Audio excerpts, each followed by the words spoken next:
Hi, I'm CNN meteorologist Jennifer Gray with the latest on Hurricane Zeta. Has made landfall near Cocodrie, Louisiana, and it was a dangerous Category 2 storm. Right now has winds of 110 miles per hour with gusts of 130, moving to the north-northeast still at 24 miles per hour. So this is a very fast-moving storm, and it could quite possibly make a second landfall along the Mississippi coast within the next couple of hours. So here's the radar. You can see torrential rainfall all across southeast Louisiana. In fact, the rainfall is much more far-reaching than that. But right around the center of the storm, that's where we're getting the heaviest rainfall, of course, and the strongest winds, the highest storm surge as well. So this is going to continue to track to the north.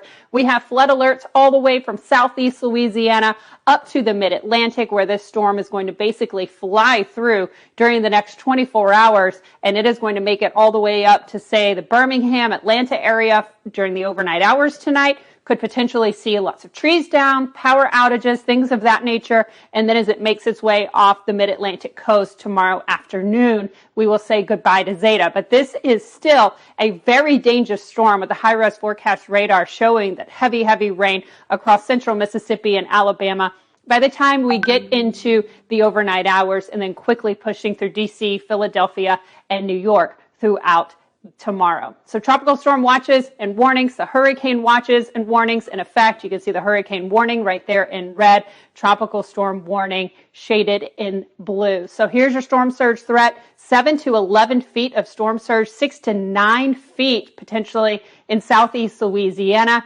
And then that is going to last for the next couple of hours as this storm continues to march inland. So there's your forecast wind gusts throughout the overnight hours tonight into tomorrow.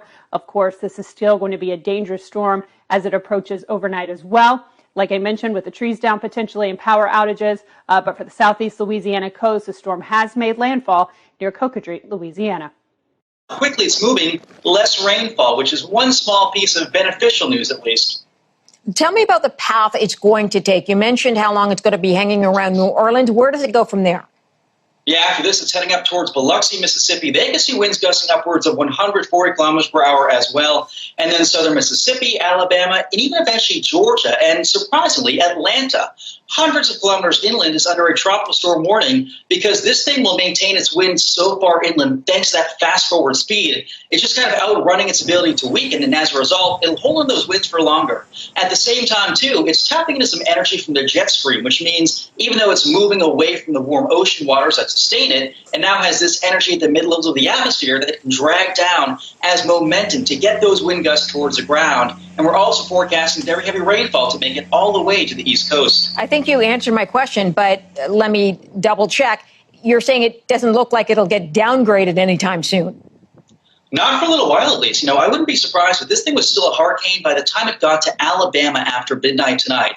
Then likely a tropical storm, but still tropical storm conditions all the way to the nation's capital. I'm in Washington, D.C. right now. We're planning for about 6 to 10 centimeters worth of rainfall, which could be our rainiest day of the year. And to see something like that in October, late October, is very rare. In fact, this is time for the all-time most powerful hurricane to hit the United States, lower 48, at this time of year. And we've only seen 2 Category 2s before in more than 115 years worth of data this late in the season. I was going to ask you, how would you describe this season?